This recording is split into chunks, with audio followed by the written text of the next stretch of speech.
வீட்டுல இருக்க தீய சக்தி எல்லாம் நீக்கிறதுக்கு என்னெல்லாம் பண்ணலாம்னு தெரியுங்களா? தீய சக்தி அப்படின்னா நம்ம வீட்டுல இருக்க கண் திருஷ்டியோ இல்லைன்னா நம்ம வீட்டுல சேவனை வைக்கிறதோ, நம்ம நல்லா இருக்கோம் அப்படின்னு சொல்லிட்டு கெடுதல் நினைக்கிறோம், அது எல்லாமே தீய சக்தி தாங்க.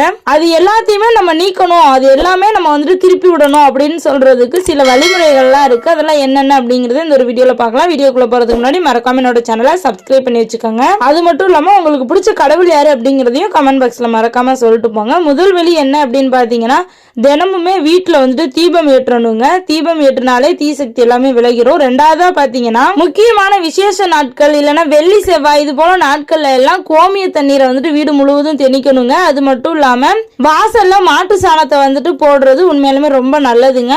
மூணாவது விஷயம் என்னன்னு பாத்தீங்கன்னா, வீட்டை நம்ம துடைக்கும் போது அந்த துடைக்கிற தண்ணியில கொஞ்சம் உப்பு கலந்து நம்ம துடைச்சோம் அப்படின்னா கெட்ட சக்தி எல்லாமே நீங்கிருங்க. நாலாவது என்னன்னு பாத்தீங்கன்னா, வீட்டுல துளசி செடி வச்சு வளர்க்க ஆரம்பிங்க, ரொம்பவே நல்லதுங்க. அஞ்சாவது என்னன்னு பாத்தீங்கன்னா, பிடிச்ச கடவுள் இருக்காங்க பாத்தீங்களா, அவங்களுடைய நாமத்தை வந்துட்டு சொல்லி சாமியை வழிபடுங்க. எல்லா தீய சக்தியுமே உங்க வீட்டை விட்டு உங்களை விட்டு ஓடி போயிருங்க.